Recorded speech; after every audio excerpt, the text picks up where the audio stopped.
jamaa tamzingua huyu. Sio unizingue. Sema tunazinguana. Wewe niko kwangu afanantisha. Bora bisha nikuzingue. Sio unizingue, sema tuzinguane. Mimi nataka kukuzingua hata wewe. Afu mwanangu mimi, Sikiza. Mufti sikiliza.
Kaka mama anaumwa.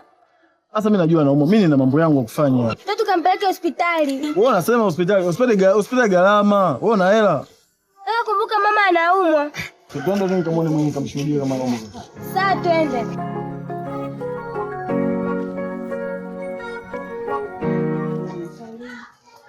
Ashamo.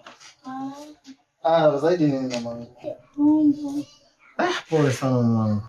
Kaka tumpeleke mama hospitali. Sasa unang'ania tupeleke mama hospitali. Mimi sasa hivi sina hela ndugu wangu Mimi sasa hivi sina hela kabisa, ni hela sina. Kaka lakini mama kazidiwa, tungempeleka hospitali. Kwani ni zaidi nini?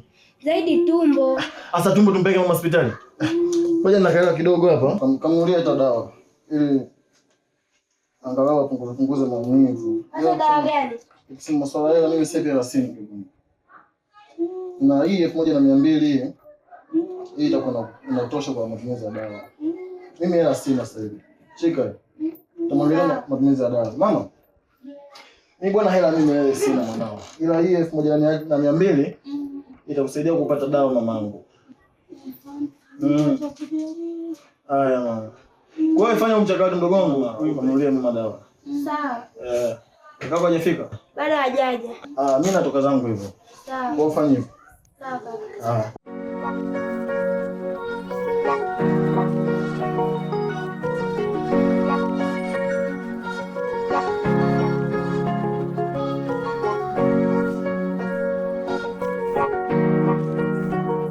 Samani bila sehemu. Mimi naitwa Donga. Nilikuwa naomba kazi. Kiukweli ndugu wangu hapa kazi hamna ndugu wangu. Kazi yote ambayo mtanipa mimi nitafanya. Kiufupi ndugu wangu kweli kazi hamna ndugu wangu. Naomba mnisaidie, mama yangu ni mgonjwa sana. Na mimi ndo ananitegemea. Ndio kama hivyo ndugu wangu. Yaani hapa kiufupi kazi hamna. Ndo sipati tena kazi. Tukajaribu tu sehemu nyingine. Hapa kazi hamna. Sawa, asante.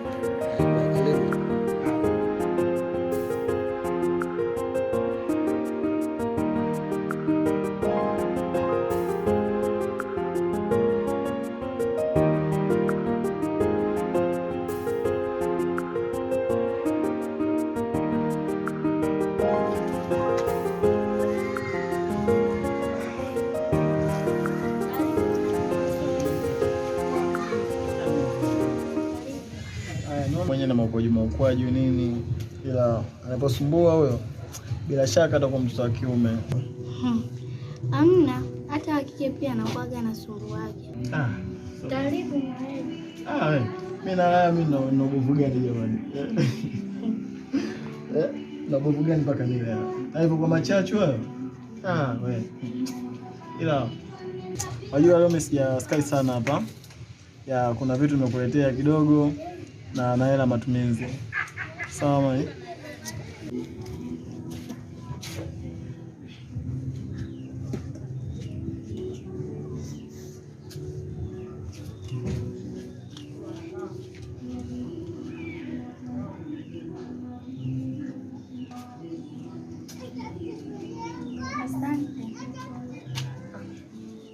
Mimi sina kitu.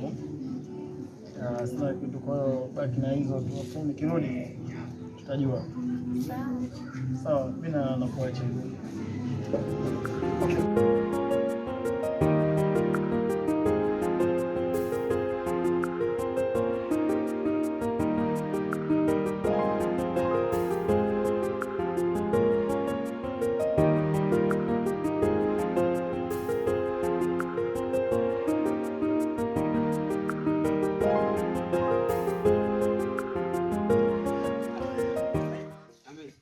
Niambie safi kama kawa fresh hata ni tunashukuru Mungu. Fresh. Nilikuwa nakuja huko vipi? Bado hujajiandaa? Sijaandaa kwa sababu unasema nataka niende hapo juu mara moja. Baadaye nikamchukulia bibi mkubwa alafu kuja mimi. Zaidi nini hapo? Unajua mama anaumwa na pressure zake, lakini pia naona vitumbo vinamsumbua. Kwa hiyo kuna dawa nikachukua hapo juu hapo. Alafu Basi hamna noma bro. Ngoja mimi nitangulie. basi poa, lakini usiwaze wewe kesho tuone. Poa.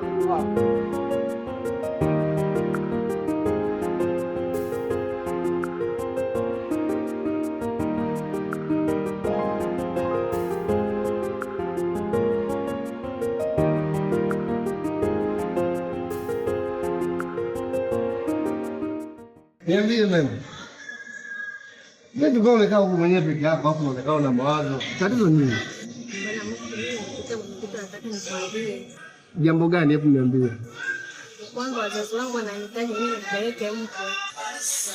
Kwa hiyo sasa Na sasa kama unavyojua mimi sio mtu kaji. Wewe ndio mwenzangu ambaye nimekuzoea hapa kazini, kazi zako ukizoea. Sasa mimi nimeona peleke wewe uwe mkwe wao, ikiwezekana tuoane. Una mtihani. Hivi labda nikwambie kitu kimoja. Kwamba hilo jambo ni nzuri sana na kwa jinsi nilivyozoeana mimi na wewe. Yaani kwa kweli ningefurahi sana mbele. Ila sasa nasikitika kwamba yaani kiukweli mimi na mpenzi wangu ambaye anaitwa Aisha, nampenda sana. Na nimekuja huko kwa ajili ya kutafuta maisha kwa ajili yake. Sasa mimi nadhani kwa mimi haitawezekana. Ndio hivyo. Mimi na mimi pia sikwamba nakusikia na kupenda pia, lakini kwa mke na mume haitawezekana. Mimi naona wewe angalia mtu mwingine.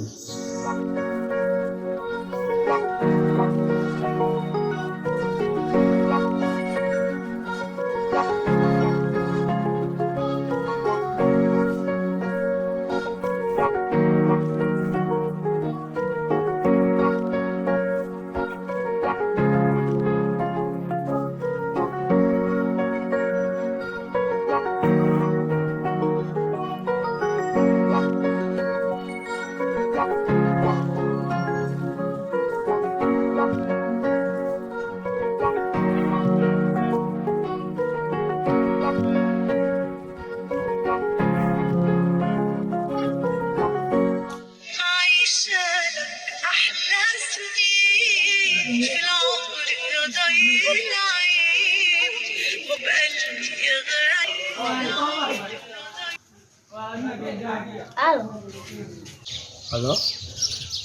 Habari. Poa, nani mwenzangu? Wewe acha masiara. Mufti hapa. Kumbe ni mpenzi wangu. Kwaje tena jamani, unamuuliza mpenzi wako nani?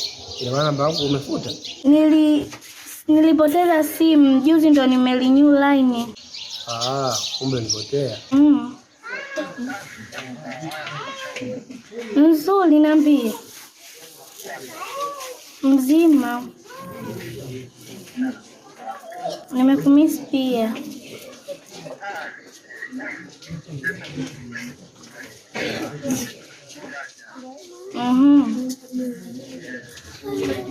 Tena nimekumbuka kitu. Kitu gani tena hicho? Unakumbuka kipindi upo huku bado hujaondoka? Ndiyo nakumbuka. Uliniacha na ujauzito wako. Acha masiara. Kweli? Kweli nataka kutoa baba. Aisee, kweli sasa. Nimefurahi sana aisee. Ndio hivyo, kwa hiyo sasa utajijua mwenyewe. Sasa mimi mwenyewe nilikuwa nakutafuta hapa muda mwingi tu, sema ulikuwa upatikani. Sasa nikawa najaribu mara kwa mara. Ila sema nilikuwa nataka nikupe taarifa kwamba sina muda mrefu narudi nyumbani na kuja kwako. Kweli? Poa. Nakupenda pia.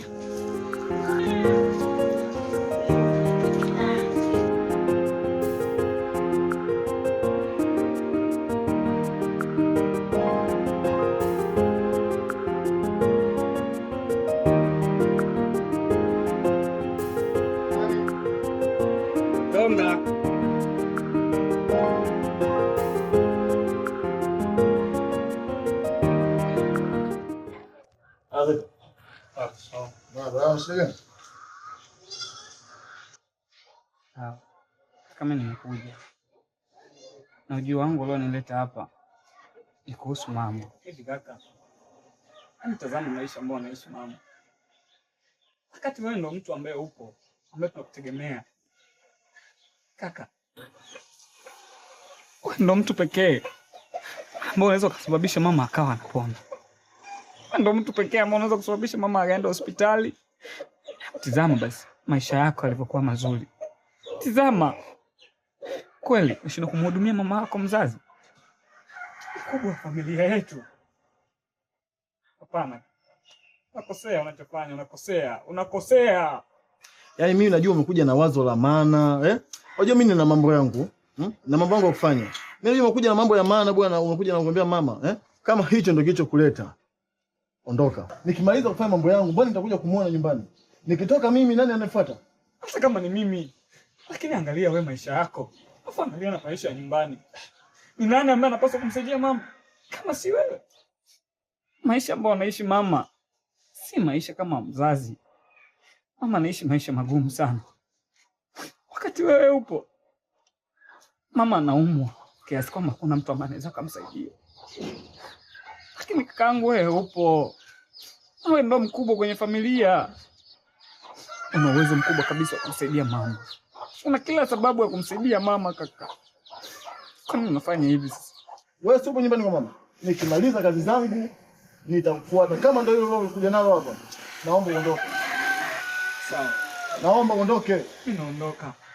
Lakini tambua kitu kimoja. Mama ni mama. Haya ambayo unayaona wewe, kesho atakuja kukurudia. Donga, nimekwambia naomba uondoke, sio kunitibua. Ondoka.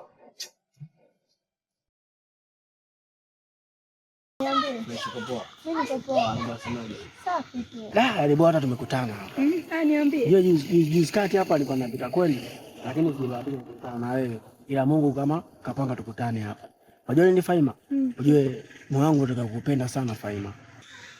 Sasa ni mpenzi wangu. Sawa, lakini tambua kitu kimoja Faima. Wewe ni mzuri sana. Mwana, afu naomba pia unielewe. Wewe jamaa nini atakupa? Wazee nini atakupa jamaa? Ukinikubalia mimi, umeona, share ile kampuni ya KSK ile pale ya mjomba wangu. Share mimi pale ndo manager. Sasa ukikubalia mimi si mapesa yote mimi nakutilikia wewe unakuwa unaishi nayo. Acha na yule jamaa, nini atakupa? Angalia sasa hivi mavaa madela haya machafu. Mimi ukikubalia mimi nakupeleka shopping. Wewe unaishi kibosi unatamba, Mtoto kwanza mzuri, yule jamaa mimi nashangaa unakaa na jamaa eleweki, kaka kilafulafu. Wewe mnaangalia mimi kwanza. Niangalie mimi na jamaa, tunaendana? Nikubalie mimi. Ukinikubalia mimi utakula bata sana. Naambia utakula bata. Umeona ile KSK ile pale, kampuni ya KSK, mimi ya mjomba wangu. Na wewe utalie katupa gari moja tu kapoa. Hili moja ukakaa mimi na wewe tukaenda pote tunapohitaji. Hili moja ndo kalichukua tu. Sio kama na abiria yake lile moja tu. Kama mimi na wewe tulikuwa tunazunguka, tunatembea wapi. Vyote sababu nini? Unielewe, nikubalie faida. Kwa nini unakuwa mgumu kiasi hicho? Mimi nakupeleka Nikolazi hata wewe na familia yako na wahamishe. Twende tukaishi Ulaya huko. Tukatanue tu na familia yako tukatanue huko Ulaya. Ina chakata hizo ni wewe tu kukubali. Yaani neno kusema nimekubali. Yaani hapo tu uishi dogo. Bwana, hebu sikia. Naona kumaliza. Ushampotezea muda wangu vya kutosha. Mimi nikuache. Nishakwambia sitaki. Naomba nikuache mimi naenda zangu.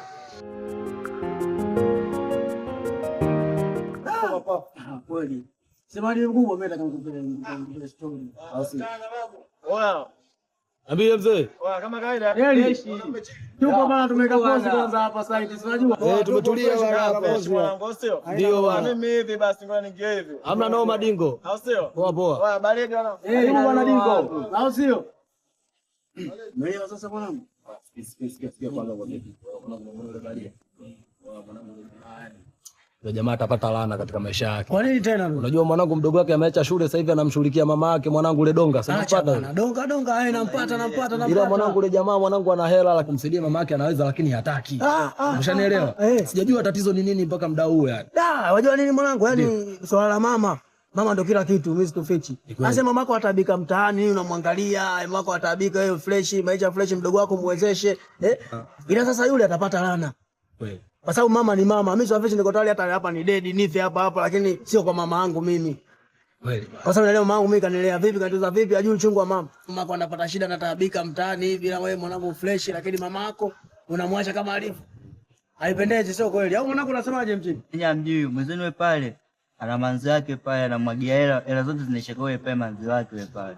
Yule mwenye mimba pale hivi. Yule. Aya. Ila mwanangu jamaa atapata laana. Atapata laana. Sasa fichi, yani acha kwanza hapa duniani kwa Mungu huko.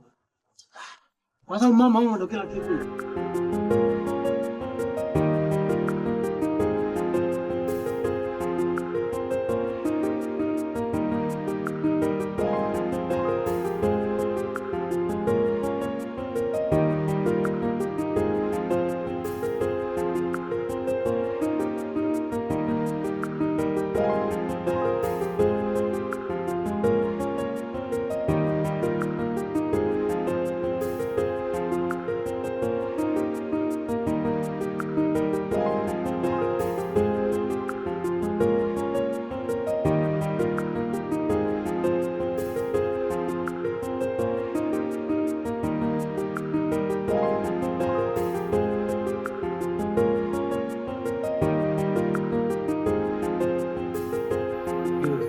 Nishamaliza kazi bosi, kama unavyoona mzigo umekaa vizuri, gari imependeza nini. Nataka siku nyingine yani wewe unaniita nje nioshe gari zako, maana mimi kwenye kuosha magari tu niko vizuri. Ona gari lilivong'aa. Lazima ninge unaniita. Siku kutulia. Samba mimi nani tena bosi? Si ndio hiyo mwanangu inatosha hiyo. Hii mimi nani mimi nitanunua hata hiyo dozi itatosha ndugu yangu kumtibu mama yangu. Gari ilikuwa sio chafu sana ndugu yangu. Sasa hebu angalia. Hiyo ulifanya kuniomba tu na mimi nikaona. Sawa, hata kama nimekuomba kwa ndo unipe shilingi 800. Basi kama ngapi? Hata dozi inafika kweli hapo mimi nitakununulia mamangu. Ndugu yangu inatosha hiyo bwana. Ongeza mwangalia gari, yani hebu kuwa na ulimu angalia gari ilipo safiki. Kwa nini gari yangu ilikuwa chafu sana ndugu yangu? Poa fresh. Gari yangu kwa hiyo fresh sana. Poa fresh.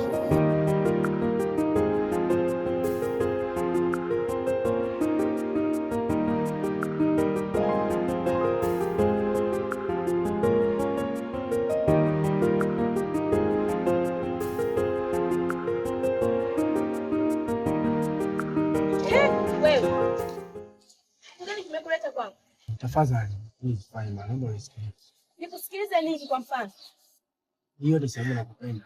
Sitaki kupendwa na wewe. Kampende baba yako na mama yako. Nina mtu wangu ananipenda na nampenda. Umesikia mwanaume wewe? Tena naomba unielewe na unisikilize kwa makini sana. Upo wewe? Ninaye mpenzi wangu. Kwa hiyo sasa naomba kuanzia sasa hivi uondoke nisikuone hapa kwangu. Kama ni hayo magari yako, kampandisha baba yako na mama yako, ila sio mimi Faima. Umenielewa eh? Mwana haramu wewe. Muone vile mwanaume mzima umekosa haya. Kazi kunifuata mpaka kwangu. Hivi kwa nini hutaki kuelewa? Ukishakataliwa basi jielewe. Kama umekataliwa, umeshakataliwa. Tafuta wengine, wanawake wapo kibao. Wewe si nimekwambia na mume wangu, kwa nini unifuatilia mpaka kwangu? Au unataka kunivunjia ndoa yangu?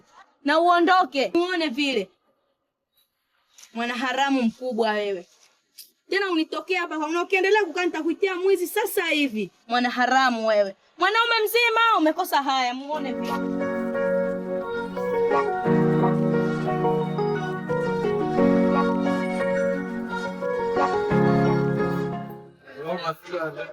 Mimi naingia ndani tu hapo. Nishafikia ndio mageuzi hivi. Baada ya shifani nitakufanya kwa tatizo zangu hivi Dar es Salaam. Sikai sana. Kaza hata siku nyingine tunaweza kuonana tutakemsha zako.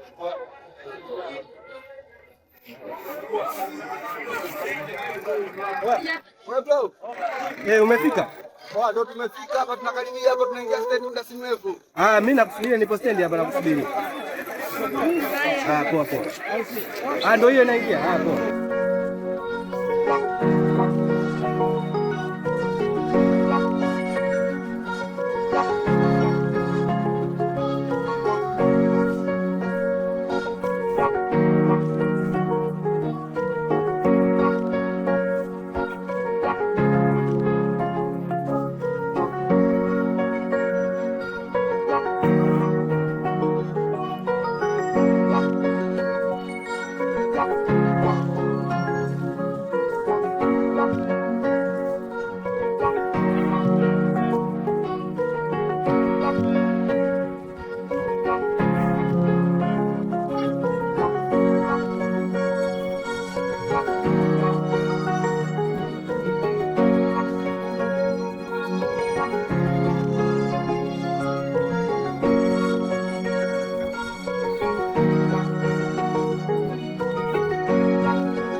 Tatizo nini? Unajua mama yako ninaumwa kama hivi, na wewe unakuwa katika hali ya unyonge hivi, si utaniua na presha? Mama, sio kwamba naumwa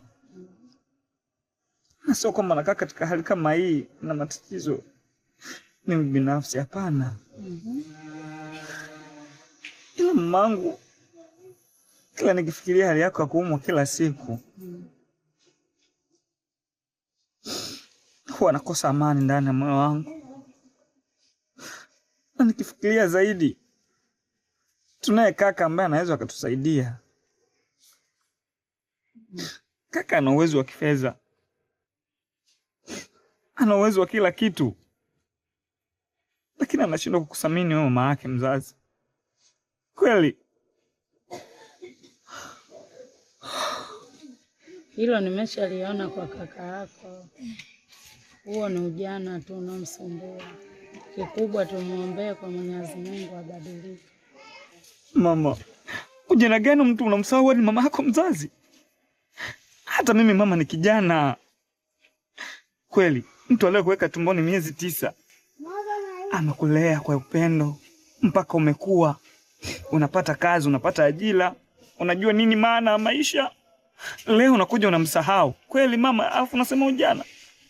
Hakuna ujana mama. Ila anachokifanya kaka mimi naona kama anafanya kusudi tu. Basi baba, usilie. Msamehe kaka yako. Hakika hajui alitendalo. Sawa. Nimekuelewa sana mama. Nitajaribu kumsamehe. Lakini kama ataweza kusamehe, lakini kama atakuwa na akili zile zile, sidhani kama nitaweza kumsamehe tena kama kakaangu. Kwa sababu mimi nakupenda sana. Bana, nimekuja hapa. Ndio. Nimekuja kwa mambo mawili. Sawa. La kwanza bana, ndio ile safari yangu ile ya kwenda huku nani Dar es Salaam. Sawa. Nimekaribia. Alafu la pili, yule mdogo wangu bana sikaja. Ndio. Yule mdogo wangu kaja sasa, anataka aoe. Yupi yule ambaye alikuwa Dar es Salaam au Arusha? Yule wa Dar yule. Naam. Sasa ameniambia blaza nataka nioe sijui nini, unajua na vijana sasa hivi bila mwanamke tena hujakamilika. Sawa. Nikaona mimi swala la ushenga hili ndio mimi bado ile halijanika sawa. Kaona ngoja nitafute mzee wangu hapa. Sawa. Ili anisaidie hili swala. Umefika bwana, hapa ni nyumbani. Ndio. Na kwa bahati nzuri ndio. Na mimi ninao vijana wangu ambao wanaishi kwenye miji ya watu. Ndio. Wanakutana na watu wazima kama sisi. Ndio. Wanasaidiwa mambo yao. Sawa. Basi mambo yanaenda vizuri. Mimi bwana nitakusaidia, lakini sasa ndio. Hebu sijui kwamba huyo ndugu yako umejaribu kumuuliza vizuri huko anakotaka kwenda kuposa. Maana wanawake wa siku hizi mtihani she. Ndio. Anaweza akampenda mwanamke, alafu wakati huo yule mwanamke yuko na mtu mwingine, mwisho wa siku tunakuja kutiana aibu. Maana sisi watu wazima bwana. Kweli bwana, kweli. Unakuja kupata lawama, alafu jambo la ndoa ni jambo la heri bwana. Ni kweli mzee. Sio watu waona siku 2 3 mara unawaona tena mtaani.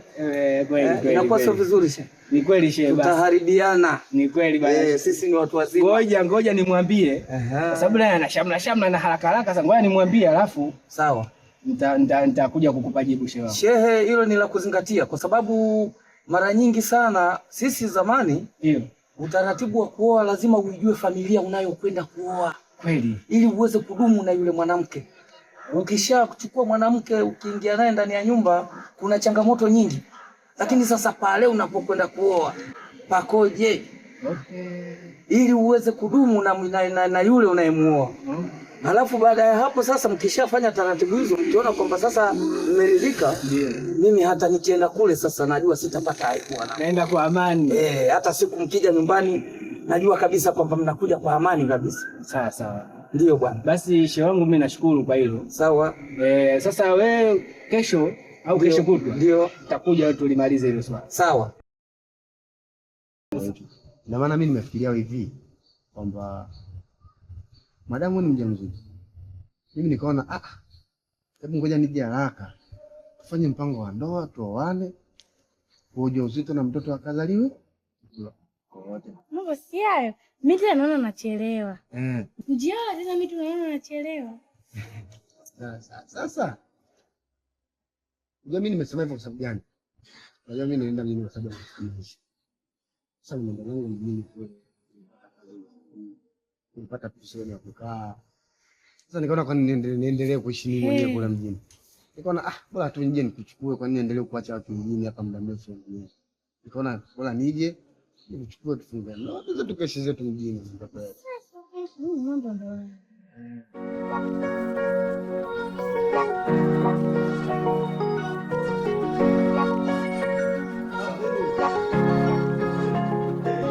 Wewe bwana unaendelea kazi yako ile. Haina shida wewe.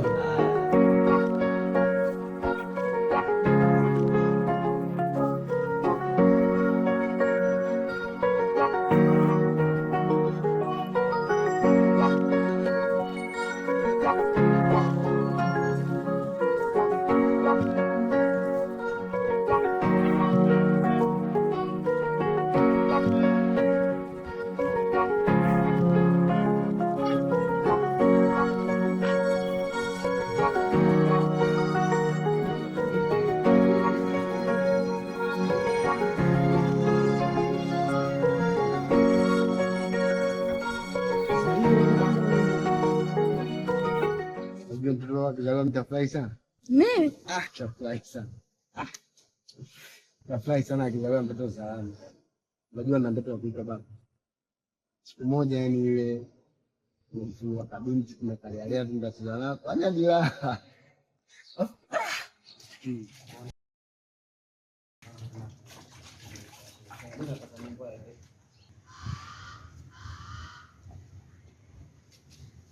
Nataka mambo yaende haraka. Ndio kazini. Unajua mimi nasubiriwa kazini. Sasa sote naomba tuna. Bwana Mufti. Niambie Dube. Eli. Niambie. Mambo nasemaje? Mambo fresh. Fresh kabisa. Fresh bana, mishe vipi? Fresh bana. Nipo. Kumbe ndio ulikuwa unamwagilia. Bana, kwa hiyo nimekitengo sasa hivi. Kumbe sasa unapiga piga dewa. Mambo nasemaje? Fresh bana. Eli. Tuko naongea na shemeji yako. Bana shemeji yako. Sasa au shemeji yangu? Bana Aisha rafiki yangu. Mambo vipi shemeji? Poa. Unajua kuchagua. Mkuta mwenyewe, umeona shemeji yako ya. Nzuri sana, unajua kuchagua shemeji. Mtoto katulia, mtoto kweli. Kabisa. Vipi lakini? Fresh. Walini wewe? Mimi nimekuja jana. Sawa.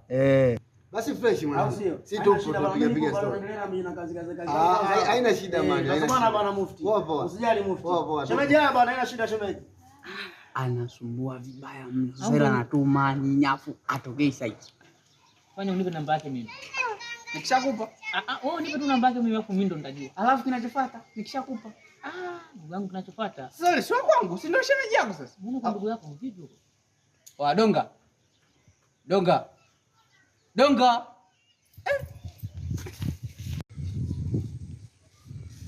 Niambie. Safi, mambo sawa. Fresh, mbona hivyo? Kawaida tu ndugu yangu. Sijakuzoea hivyo bwana, unatupita hapa, tunaita mara 3 ndugu yangu, usikii tatizo nini? Unajua Saidi, kuna vitu ambavyo vinanifanya niwe hivi. Haya, niambie ndugu yangu, tatizo nini? Kiukweli kama unavyojua mama yangu anaumwa sana.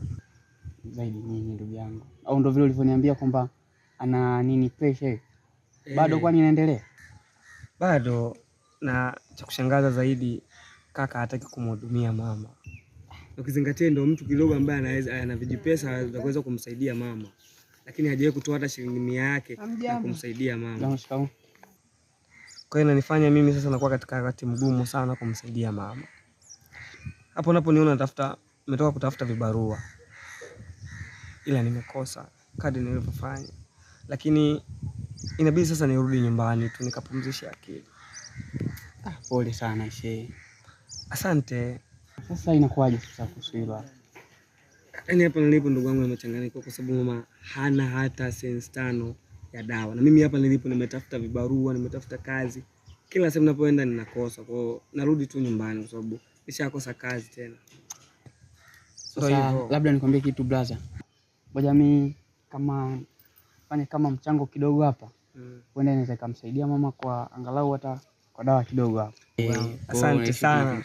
Basi hamna shida. Mimi naamini wewe ni ndugu, yani ni rafiki ambaye ni zaidi ya ndugu. Usijali, tuko pamoja. Nashukuru sana Saidi. Basi hamna shida ndugu yangu. Ila sawa, punguza kidogo mawazo, sio kwenye alio. Unajua Basi poa. Basi hamna shida kaka. Bwana Elisha. Tunaenda kijweni. Samahani bwana ndugu yangu. Haina shida kabisa. Poa, ngoja mimi nifike hivi. Mimi nitakuja tutatembea. Basi hamna shida. Mimi ngoja nitulie hapa kidogo. Basi hamna noma. Basi haya poa.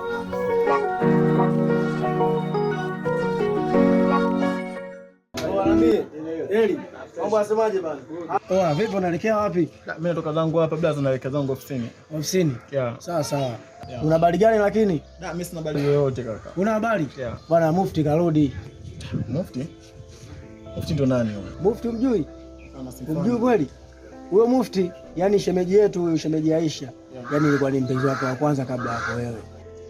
Ndio ninavyokuambia. Huyo Mufti, yani yule shemeji Aisha na Mufti, yani ndio alikuwa wa kwanza kabisa kabla ya kwako na alikuwa wanapendana.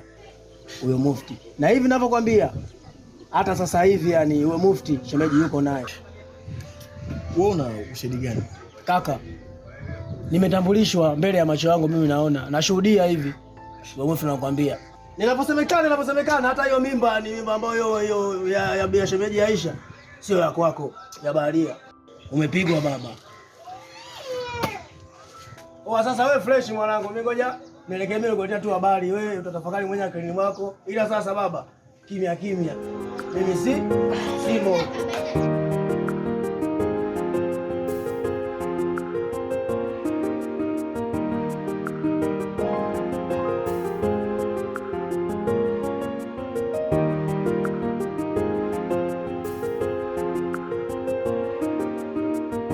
Niambie shoga yangu. Mimi kilichonileta. Si unajua mwanzo zamani nilikuwa naishi na Mufti. Najua ulikuwa naishi na Mufti. Na sasa hivi naishi na Dingo. Mufti karudi. Mufti karudi? Nakwambia basi. Sasa shoga yangu unafanyaje kama Mufti karudi? Ndio maana nikaja shoga yangu nipe ushauri. Nitasubiri shoga yangu nikushauri vipi?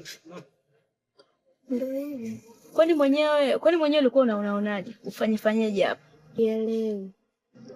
Ndio maana nikaja kwako nipe ushauri. Yaani mimi sielewi. Sasa kati ya Mufti na Dingo, wewe unampenda nani? Wale nawapenda. Sasa ukisema unawapenda wote, unaweza kuja kuletea shida. Wakija kujuana, si nitakuwa na unaona mwenyewe hapo mama kijacho. Wakija kujuana ukiwagonganisha, utakosa wa kukutunza huo ujauzito. Mimi naona hapo cha kushauri shoga yangu, ubaki na huyu na mmoja, yaani hapo baki na mtu mmoja, kama ni Dingo au ni Mufti, ili atunze nini huo ujauzito. Kwa hiyo shoga yangu, hapo na wewe unafikiria vipi? Sasa nibaki na nani? Kwani ujauzito si wa Mufti?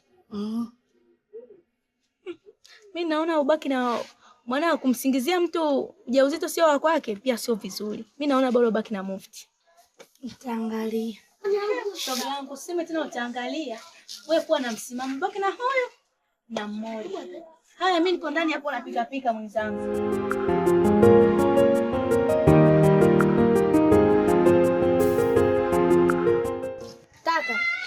Kaka.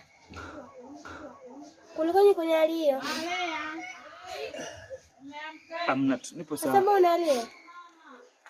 Nipo sawa.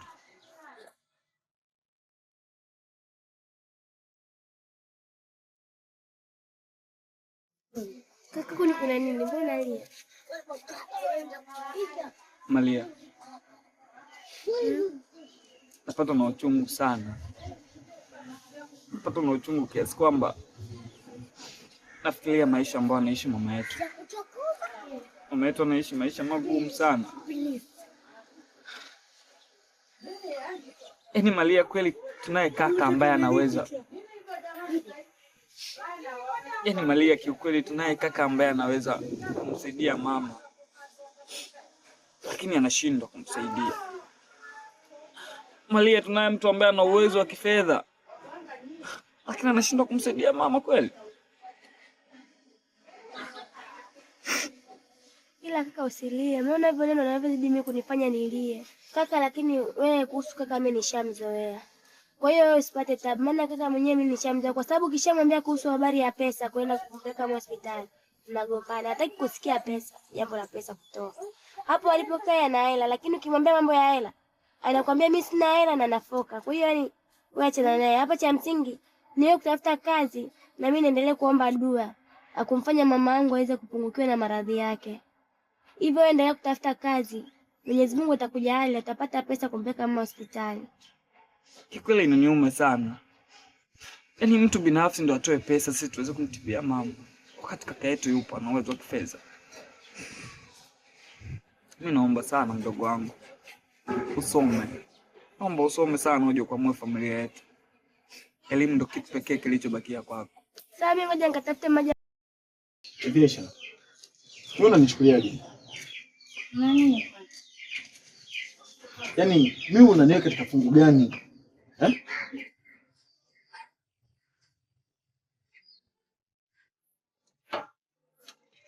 Na nasikia basha wako ulikuwa unaishi naye mwanzo. Nasikia karudi.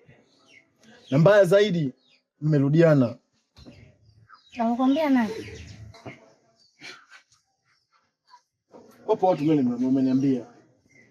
Na mbaya zaidi umerudiana naye. Unaniweka katika fungu gani mimi?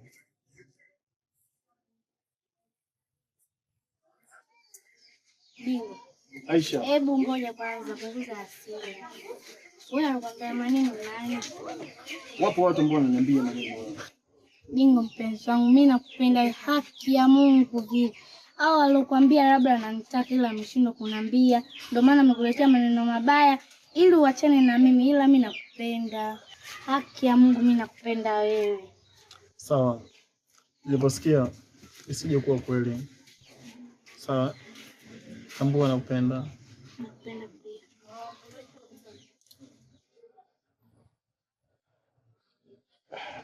Kuwa mbali na watu ambao hawajui thamani yako. Sawa. Mimi nakupenda. Nakupenda kweli.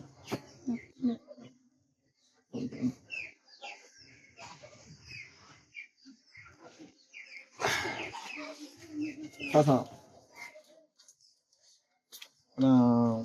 naelekea zangu sehemu hivi, ila siwezi nikakuachia hivi hivi. Sawa?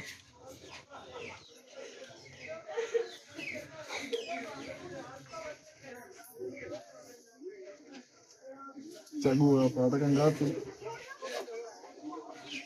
Chagua nataka ngapi? Sikia nikwambie sasa. Naomba niachie 2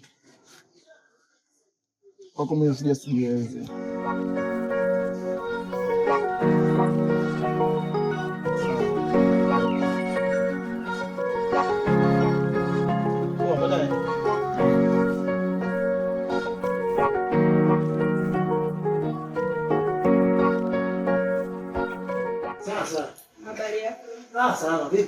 Nikusikilize, unatumia kinywaji gani, chakula gani? Maana tuna vinywaji, tuna chakula, tuna rooms. Ni kweli sasa nipatie Kilimanjaro. Ya baridi ya moto? Kilimanjaro bia maji. Nipatie ni.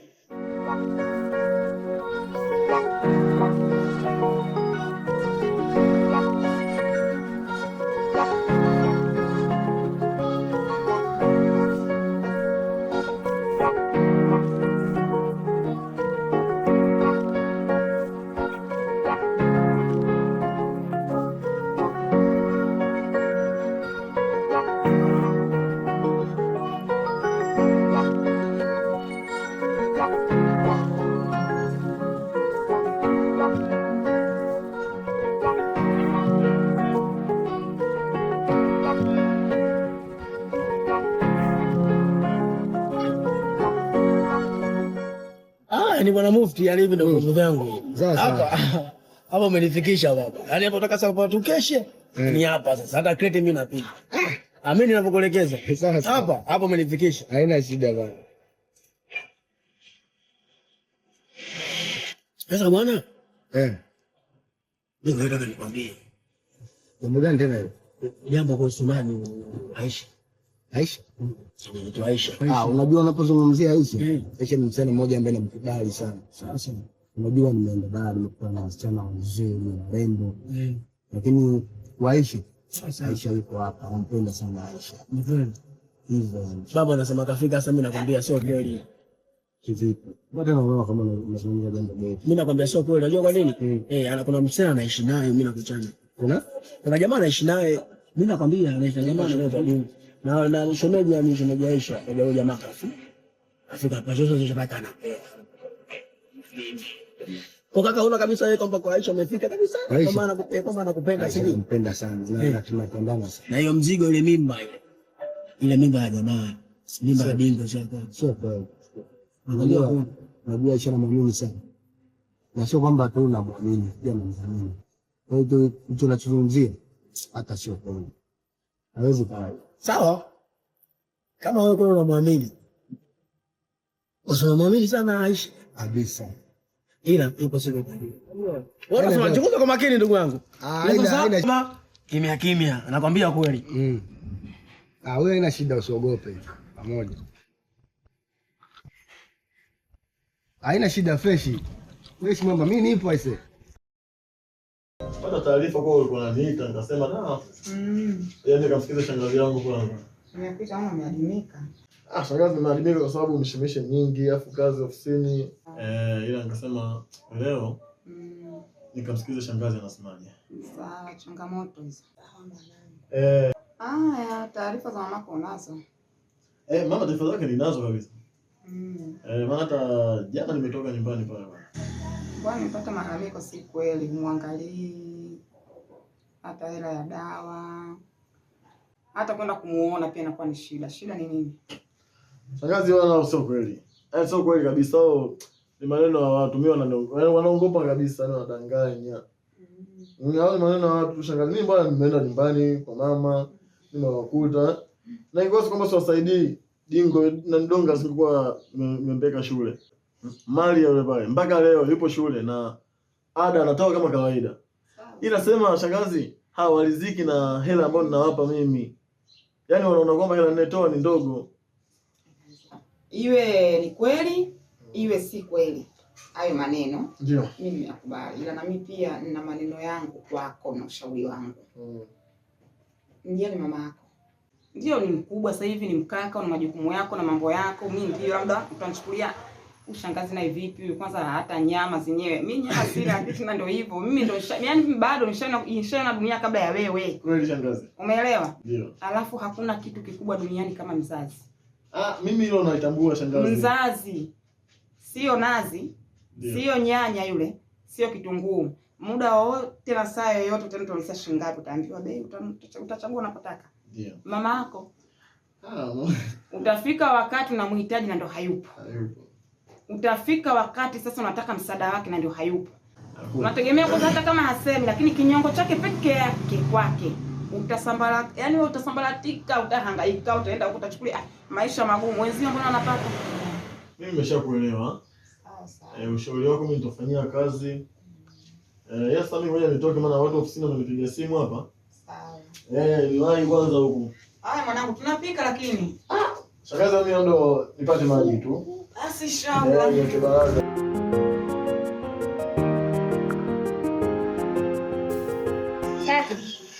Kaka. Kaka. Amka, chakula tayari.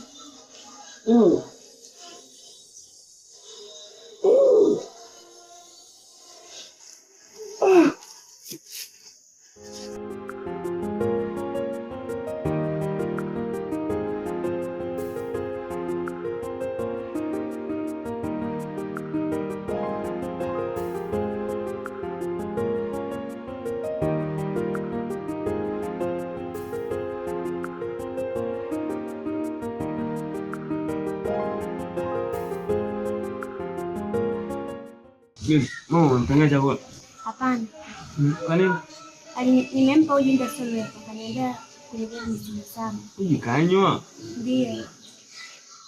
Sasa, mimi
atakuwa unajua kupika kweli kweli.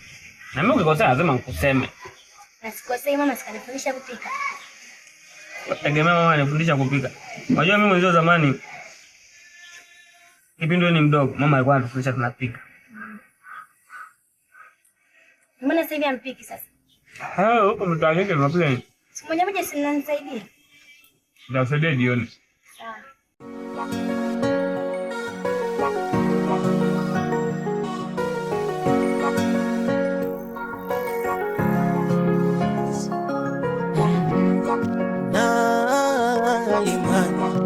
Penzi lina furaha yake, sikukupa moyo wangu ile uniumize, na sidhani kama ungeridhia unipe moyo wako kisha nikuumize. Tulianza safari pamoja, furaha na upendo sijaona, vile hukunijali nikasema sitarudia tena kupenda.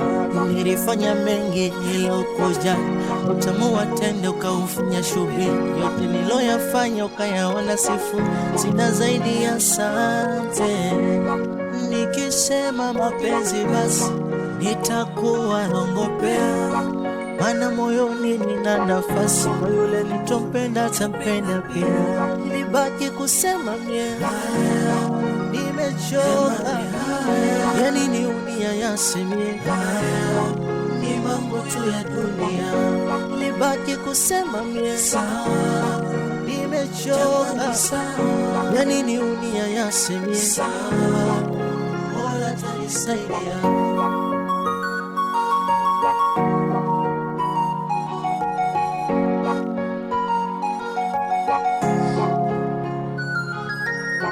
Sirimbuki kwa penzi la faida, sina mapenzi la kiponi nachotaka. Ninachoshukuru nimeumbwa na moyo na nafsi ya kuridhika.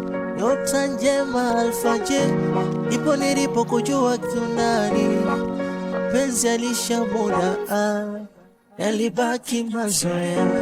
Sitochoka kusubiri na imani, kama ipo tu, riziki yangu inaningojea. Siwezi kumfosinya eti asali tamkoliko ndizi, na siwezi jua maumivu nimepushwa na lipi.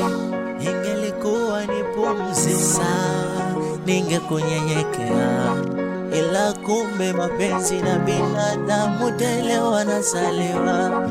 Nikisema mapenzi basi nitakuwa nongopea, mana moyoni nina nafasi kwa yule nitompenda tampenda pia. Nilibaki kusema nimechoka, yani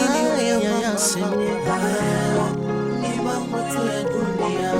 Nilibaki kusema nimechoka, yani ni dunia ya semia.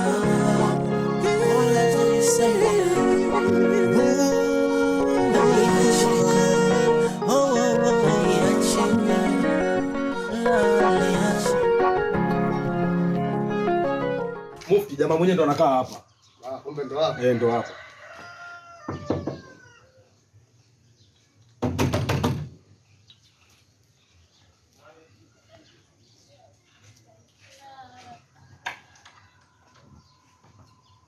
Habari zenu? Safi. Wewe ndo Dingo? Ya, mimi ndo Dingo. Nzuri sana. Bwana sikia. Nadhani hata kama unijui, lakini ushawahi kunisikia jina langu. Na kama hujawahi kunisikia, mimi ndio Mufti. Kwa hiyo Mufti Kenya ndio wewe. Sasa kama hujawahi kunisikia, mimi ndio Mufti. Sisi tumekuja na ujumbe mmoja tu. Na ujumbe wenyewe ukiuzingatia, amani itakuwepo. Ila usipozingatia, amani itavunjika. Yaani umetoka ulikotoka, umekuja direct tu, unataka kumkolomea. Yaani sio kumkolomea, unataka kunitisha yani. Sio kama nakutisha. Mimi ndo nakwambia uhalisia. Ukiuzingatia, amani itakuwepo. Usipozingatia, amani itavunjika. Okay. Mbele point. Okay. Point ni hivi. Naomba uachane na Aisha kabisa. Tena ukae naye mbali kabisa. Kaa naye mbali. Mimi sio kuachana na Aisha, ila wewe ndio kuachana na Aisha. Ila sio mimi niachane na Aisha. Hivi utakuwa umenielewa au utakuwa hujanielewa? Naomba uachane na Aisha. Yaani kaa naye mbali kabisa yani. Eti achana na Aisha. Mimi. Yaani wewe ndio kuachana na Aisha, ila sio mimi. Bwana kuja mambo bwana, sio muelewa huyu. Unajua mtamzingua huyu. Sio tu unizingue. Sema tunazinguana. Wewe niko kwangu afa unanitisha. Bora bisha nikuzingue. Sio unizingue, sema tuzinguane. Mimi nenda kukuzingua hata wewe. Afu mwanangu mimi, sikiliza Mufti, sikiliza. Msikie huko jamani. Msikie. Masuala yake msifike huko bana. Mtu anakuwa sio muelewa mwanangu yani. Mtapigana vipi kwa jembe mwanamke? Sikiliza wewe, sikiliza. Mufti nini tena visu jamani? Mimi najua nitamzingua yani mwanangu. Sikiliza. Jamani. Isifike huko kuna kushikiana visu kwa sababu ya wanawake. Yaani sio muelewa msikani, sio muelewa. Sikilizani jamani. Unajua Mufti, nikwambie kitu. Unajua huyu ni mwanaume mwenzio, msigombane kwa ajili ya mwanamke. Umeshanielewa? Huyu kesho na kesho kutwa ndo atakuzika. Huyo mke wako atakukimbia. Umeshanielewa? Kwa hiyo cha kufanya kuwa mstaarabu. Ongeeni vizuri, yaishe, msifike huko bana mtachomana visu hapo kwa ajili ya wanawake jamani kweli? Haifai mfike huko shehe wangu. Tuondoke. Haifai mfike huko. Tuondoke bana shehe. Unajua nitafanya kitu kibaya huyu. Sawa, yuko kwake, sawa. Achana na huyo swali. Mimi namuelekeza kitu anajifanya mbishi. Mwanangu angalia sana mwanangu michongo yako. Wewe usitishe mimi niko kwangu. Utakuja kunisababisha mimi nikakae jela mwanangu ujue. Utakuja kusababisha mimi nikakae jela mwanangu. Achana na mimi kabisa. Namwachia. Nimesikia maneno mtaani ni kwamba wewe kuna mshikaji mmoja ambaye anaitwa Dingo, wewe unaishi naye. Je, haya maneno yana kweli ndani yake? Sio kweli. Na ukweli ndio upi? Kweli yule alinitongoza. Ila mimi nilikuwa sijamkubalia. Nimeombea simtaki. Mimi sasa nakwambia mimi natoka na Dingo na kudanganya. Kwanza nakwambia nina. Kuna mshikaji kaniambia tena, ananiambia kwamba mna mipango kabisa ya kuoana. Kweli afikie kunidanganya kufika mpaka huko. Kwa hiyo watu wa mtaani na mimi namwamini nani? Yaani mimi kwa ufupi nyie siwezi nikawapa zamani. Na ndio maana nimekuja kukuuliza wewe mwenyewe nipate uhakika. Je, maneno yanakwenda ndani yake? Kama yanakwenda ndani yake mimi nijikatae. Basi ndio hivyo, unajua kwamba mimi sijatembea naye. Kwanza mtu mwenyewe mchafu, anavuta bangi chokola, ana haja kuwa na mtu kama mimi. Mbaya, yaani mwenyewe sijui hata kakaaje. Alafu mnakuja tu kunisingizia mimi natembea naye. Sura hana, pesa hana, yupo tu. Alafu eti anasema mimi natoka na Dingo. Huyo Dingo ndio. Simtaki. Kwanza mimi sijai kutoka naye. Alikwambia nakudanganya. Mimi nimekuja tu nikuulize nipate kidhibitisho. Mimi Dingo simtaki. Kwanza mwenye chokola, mvuta bangi, mimi nampeleka. Sawa.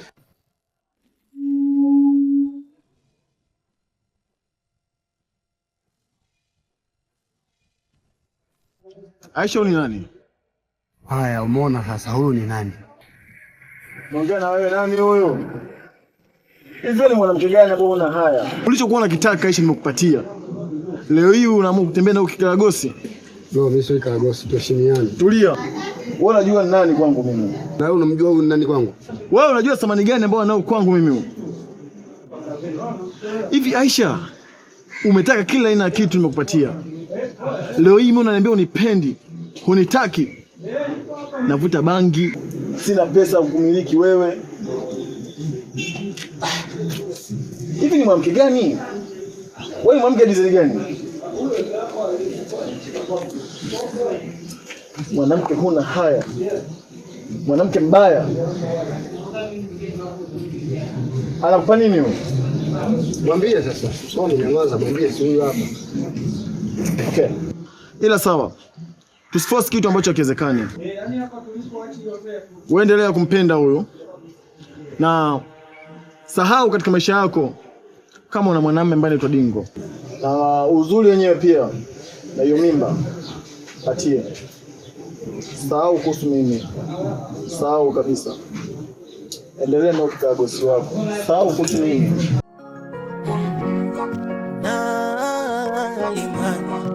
Penzi lina furaha yake, sikukupa moyo wangu ile uniumize, na sina kama ungeridhia unipe moyo wako kisha nikuumize. Tulianza safari pamoja, furaha na upendo sijaona, vile hukunijali nikasema sitarudia tena kupenda. Nilifanya mengi nilokuja, utamu wa tende ukaufanya shughuli, yote niloyafanya ukayaona sifu, sina zaidi ya asante. Nikisema mapenzi basi nitakuwa rongo. Niambie, usilie basi, niambie kimetokea nini tena? Dingo kanikuta na Mufti. Mufti kakutana na Dingo? Sasa ikawaje? Niambie basi, usilie. Haya, nyamaza shoga yangu, wewe niambie. Ikawaje? Msamehe basi. Yaani kumbe mimi nitaoa mwanamke ambaye tayari huku nyuma watu wanajua hata alikuwa anatembea na watu wengine. Naomba unisikize kwa hicho ninachokisema. Hiyo ndoa tena basi. Tuiache. Msamehe. Nilikwambia shoga yangu, ndio mwanamke atakiwa uwe na msimamo. Ukisema umetulia na mmoja ndio huyo mmoja. Ukishakuwa na wapi mtu unakuwa na mahusiano na watu wawili. Ukishakuwa na mahusiano na watu wawili, matokeo yake ndio hayo. Uwe na msimamo, utulie na mtu huyu mmoja. Ungetaka kutulia na Mufti, ungetulia na Mufti, asingekukuta.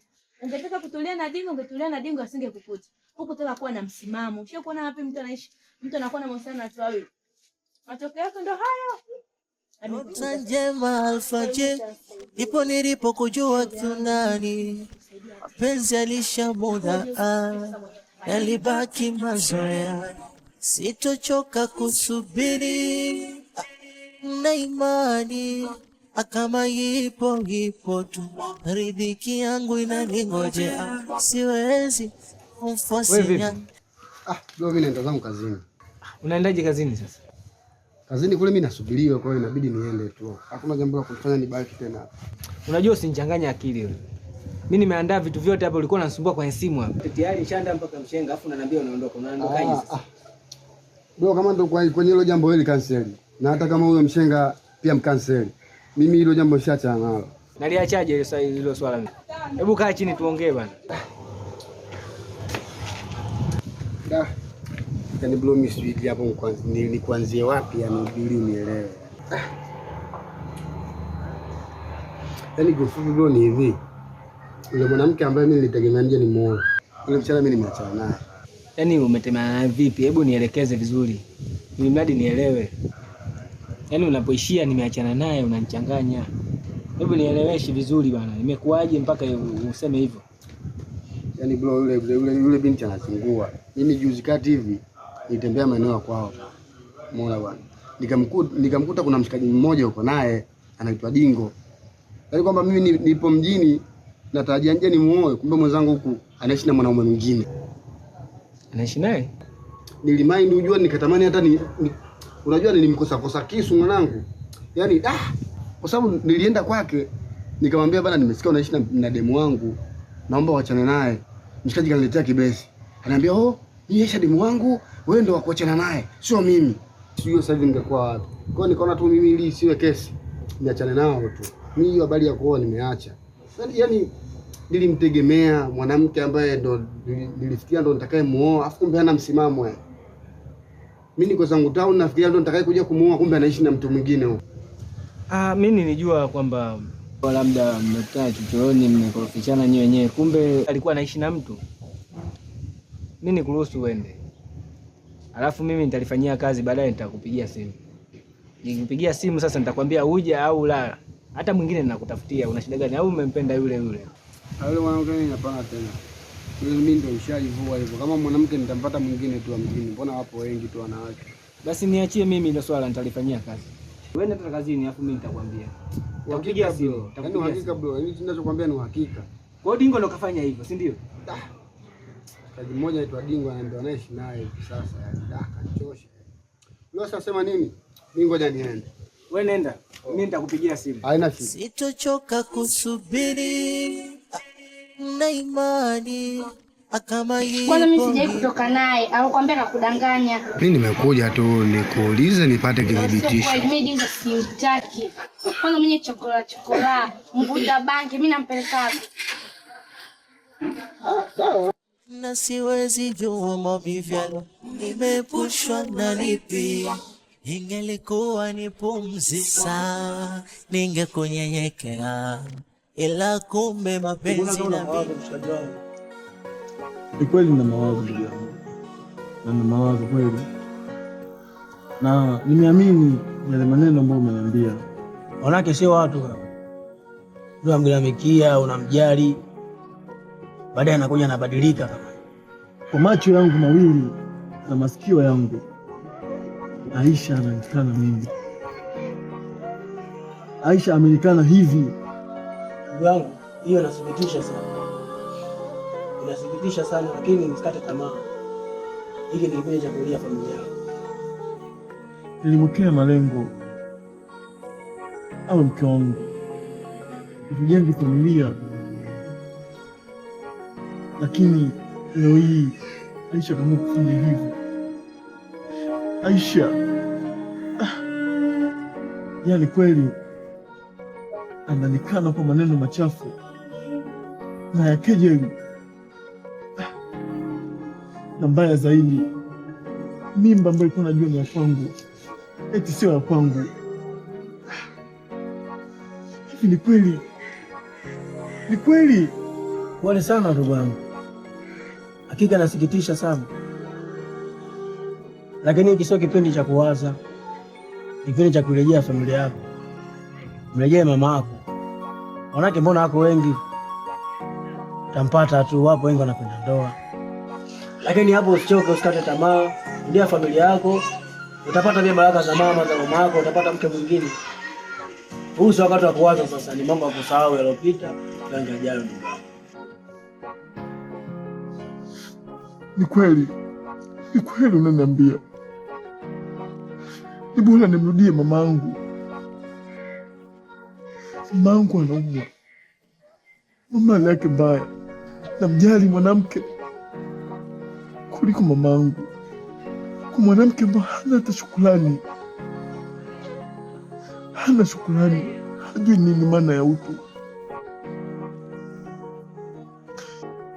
Ni kweli yanipaswa nisahau, ila bado moyo wangu unaniuma. Moyo bado unaniuma kwa vitendo ambavyo alifanyia Asha. Aisha, ni vitendo gani alifanyia mimi?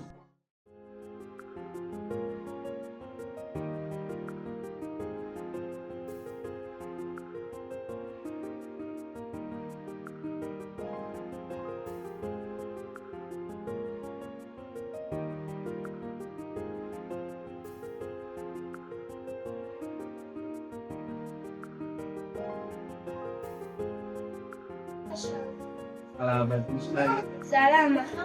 Eti maji tumbe.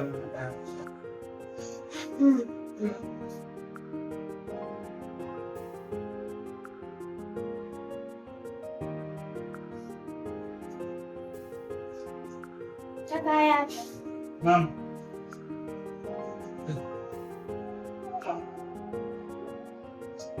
Mama. Mama. Mama. Mama. Mama. Mama, mko basi dawa. Mama, dawa hizi hapa zimepatikana. Maria, mama. Mama. Mama, Maria. Mama. Mama. Kaka mama bana, mama kalala. Mama. Mama kalala bwana. Mama, tumekote hapa sasa hivi jamani mama.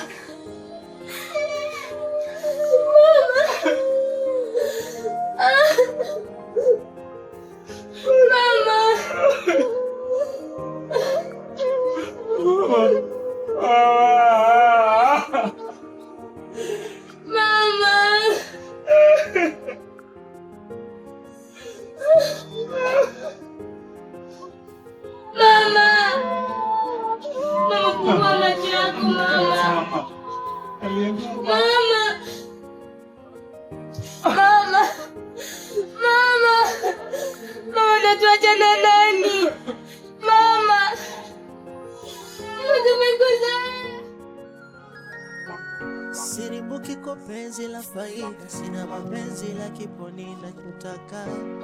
Ninachoshukuru nimeumbwa na moyo na nafsi ya kuridhika. Nyota njema alfajiri, ndipo nilipo kujua kiundani. Mapenzi alisha muda, yalibaki mazoea. Sitochoka kusubiri na imani, kama ipo tu, riziki yangu inaningojea. Siwezi kumfosinya eti asali tamkuliko ndizi, na siwezi jua maumivu nimepushwa na lipi.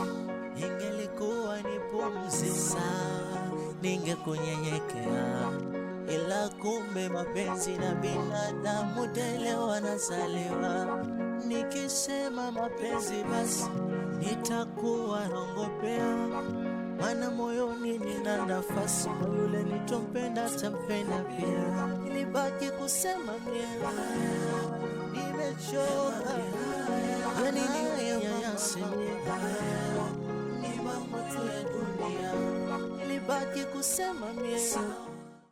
Oya, kuna nini hapa? Mbona naona watu wamejaa? Kama yangu aniache. Yeye jamaa Dingo yule mazake kwa nauma sasa amefariki hapa. Mamake Dingo amefariki? Hivi amefariki.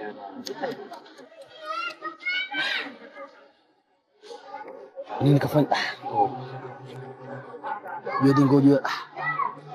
Acha tu. Ila Dingo anazingua sana. Anazingua ndo kama hivi. Dingo sababu mamake alikuwa nao. Alikuwa nao ndio. Dingo anazingua sana. Hivi jamaa atakuwa kwenye hali gani mwanangu? Kuna uwezo kumsaidia mamake alikuwa nao, lakini kashindwa kumsaidia mpaka mamake anakufa. Sema nini? Nasema inna lillahi. Kwa jamaa yuko wapi? Jamaa kwa hivyo kuna mtu kwa sasa mkuu. Kwenda basi tukamcheki basi tukamdata pole.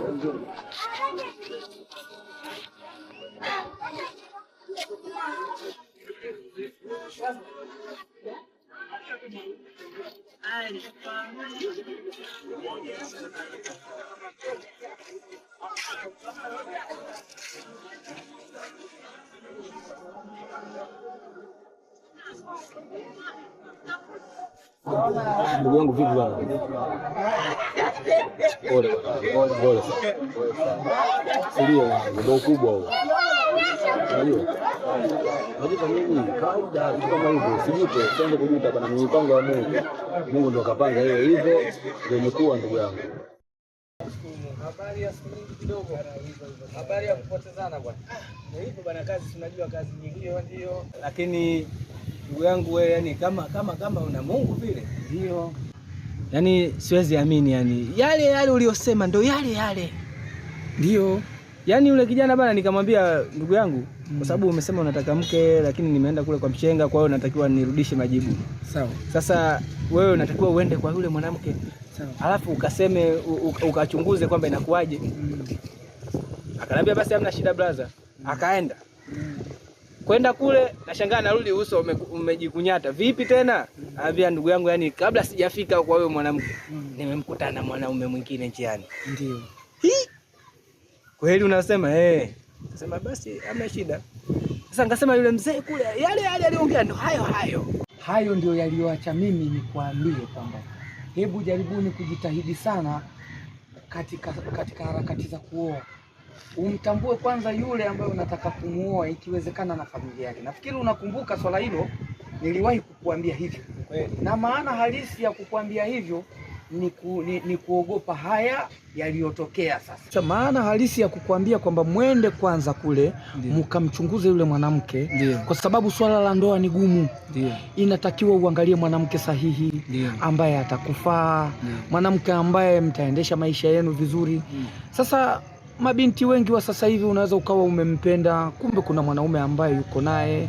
Mwisho wa siku ndio hayo yaliyotokea. Sasa hofu yangu ilikuwa hapo, kwa sababu sisi inapotokea sasa umekwenda pale kama mshenga, wewe ni mtu na hekima zako, halafu ikatokea wale watu wakaoana wakaishi muda mfupi, tayari umeshachafuka, unaonekana kwamba wewe sio lolote si chochote. Sasa kijana wangu, ili asitokee hayo, tafuteni wanawake ambao wana hofu ya Mungu. Jitahidini sana kufanya hilo. Mtu ambaye ni mcha Mungu, mtu ambaye ni wa ibada, basi hawezi akafanya kama hicho kilichotokea. Watoto hawa ambao mnawaona tu kwa kuwatamani wakipita, mwisho wa siku ukitoka ukienda kwenye mihangaiko, naye anatoka. Mwisho wa siku unapatwa na aibu. Sasa kitakachoendelea, ina maana kwamba wale watu hawatadumu. Sasa wakishafarakana, wakiachana, mimi niliyekwenda kule napatwa na aibu. Tayari mimi nimeshachafuka jina langu, nitaonekana mimi ni muhuni. Kweli bwana mzee bwana, unisamee mimi. Ningekupeleka wewe kweli ningekutia aibu. Hayo ndio nilikuwa nayakwepa, kwa sababu vijana wa sasa hivi ni mtihani. Ndio. Vijana wa sasa hivi ni mtihani, mabinti wetu wa sasa hivi wamekuwa wanarukaruka, waeleweki. Wewe unaweza ukapanga hili, yeye kapanga hili. Sasa hebu angalia, ingekuwa ni aibu, mungenidhalilisha, maana mimi mtaani hapa hamna asiyenifahamu. Mimi najulikana mno. Vijana wengi nasimamia shughuli zao, kwa sababu na wanangu huko wanasimamiwa shughuli zao na watu wengine. Baba yako ni baba yako, mahali utakapokwenda yoyote utakayemkuta ni mzazi wako. Sasa ingekuwa ni aibu, haijawahi tokea. Sasa mzee wangu, mimi unisamehe sana, kwa sababu poleni sana. Asante bwana. Poleni sana. Yule ananiambia mimi sasa hivi blaza, mimi ngoja niende zangu da, maana hamna maana tena. Anaongea kila dakika, nikaona ngoja nimruhusu aende. Ni kweli, kama nikimtafutia mtu mzuri basi Ndugu zangu, ndio kaka. Leo nimeita na swala moja tu. Sio kingine. Nahitaji msamaha wenu ndugu zangu. Rahisi itakuwa ngumu ama itakuwa rahisi? Najua nimekosea sana.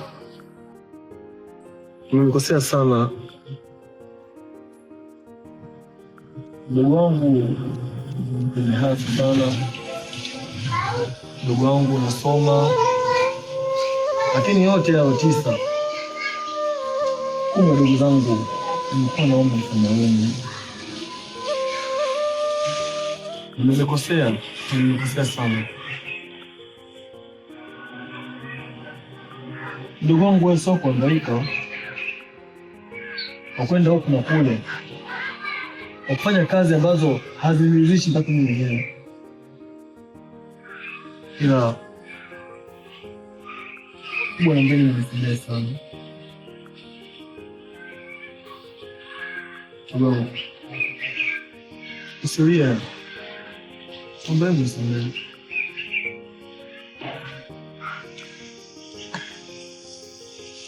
Sio vile. Una maneno Mungu. Kaka. Kila binadamu ana furaha pale anapoona ana mzazi. Mzazi ndio kila kitu katika maisha. Tuliweza kumpoteza baba yetu miaka mingi. Lakini pia tumempoteza mama yetu wakati wa sasa.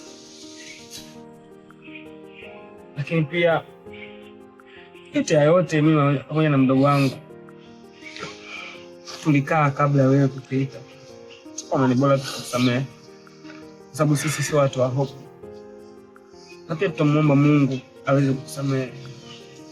Kwani tunajua kabisa haikuwa akili yako. Ulikuwa ujana ambao unakusumbua. Mungu tusamehe sana. Na sisi pia tumekusamehe. Kama kuna sehemu ambazo ulitukosea, sisi tumekusamehe.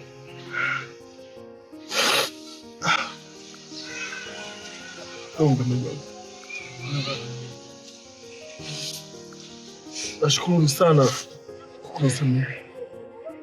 Hakika nilikuwa na buruzwa ila mbali na kusahau familia yangu. Na hakika nina hapa sitakuja kufanya kitendo kama hichi tena. Sasa hivi sina mama, sina baba. Mimi sasa hivi ndo baba yenu, na ndo mama yenu. Mbona nimesamea ndugu zangu? Kaka. Si tulishakusamehe toka zamani sana. Mimi pamoja na mdogo wangu tulishakaa na kuweza kulizungumza hilo. Ndio. Si tumekusamehe. Sawa mdogo wangu Donga. Na leo tungejua maumivu ninayopata ndani ya moyo wangu. Sio maumivu tu, ila ni maumivu ya nafsi. Hapana kaka. Usikufuru. Ni kweli unasema ni maumivu ya nafsi. Lakini ulikuwa ni ujana tu unakusumbua. Mimi nilijua ipo siku moja utakuja kubadilika. Japo kila mtu anatamani kuwa na mama. Sisi tulimpoteza baba yetu zamani sana. Hivi sasa tumempoteza mama yetu. Hivyo inabudi sisi kuishi kwa upendo na amani. Hata sisi tunapenda sana. Napenda sana kaka. Nakupenda sana baba. Nakupenda sana kaka.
Sasa umekuja umeanza kwanza hapa umetulia. Anzia kwenye hatua, yani vile hizi hatua zikija hivi huku unaongea, sawa? Mpaka pale. Angalia zile hatua zile ukiongea huku unamalizia. Kama alivyofanya Kapasta, umeona? Hapo unacheza uchebe. Nenda sasa. Mimi simshiki banda hivi. Sawa shangazi. Nitafurahi sana. Shangazi. Baba. Sasa mbona angalia kamera? Wanaonekana hivi. Alafu anacheka. Sasa yeye mbona angalia juu wakati shangazi yako uko? Sasa mapozi. Mapozi gani umwangalie shangazi yako?